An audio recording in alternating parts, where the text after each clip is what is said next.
Hello and good day.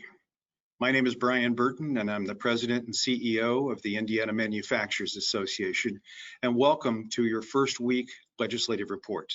This is new for us. We're going to embed a very short video to give you a sense of what is happening at the Indiana General Assembly.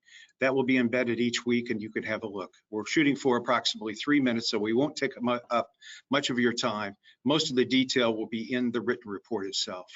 But I just wanted to welcome you and thank you for your interest in not only the IMA and our operations at the Indiana General Assembly, but also keeping an eye on what's going on the political front. It directly affects you and affects you tremendously.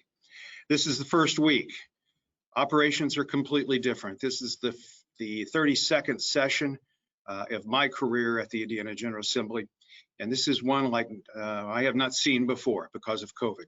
The Houses have moved their operations, their session operations, over to the Indiana Government Center South, and the Senate is remaining in the State House with their 50 members, 30 members on the floor and 20 members in a reconfigured gallery.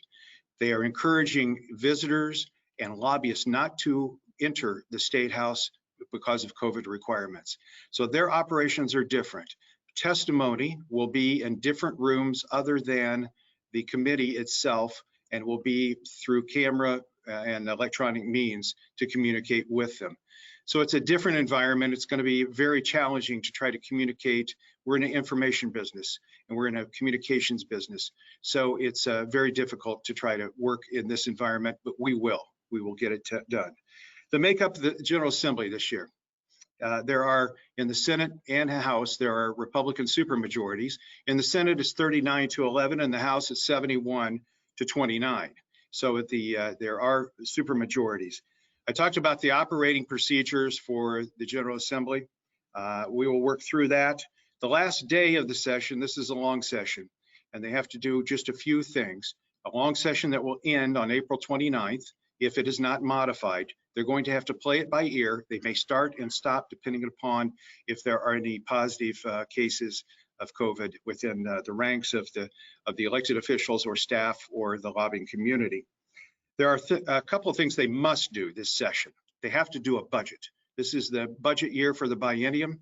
Typically, the budget will be approximately $35 billion, and it will hold a whole host of items that will keep the state of Indiana operating. The other thing that they must do this session is redistricting. They have to redraw the maps, and that is done once every 10 years. So it's a very important and consequential operation.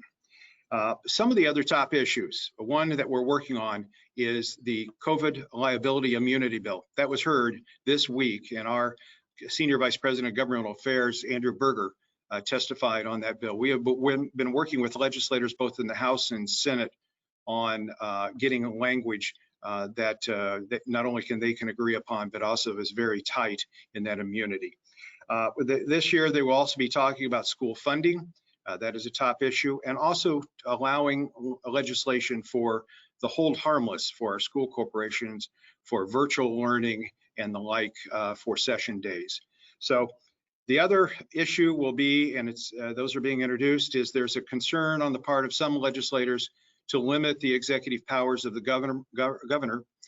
So far in 2020, the governor issued 53 executive orders, most all of which were COVID related. So there is going to be a discussion about how long those should be enforced and if there should be limitations on that. Thank you for your involvement.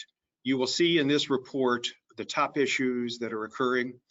Get involved. If you have any questions, concerns, contact myself or our staff, and we will work through that and help communicate your concerns.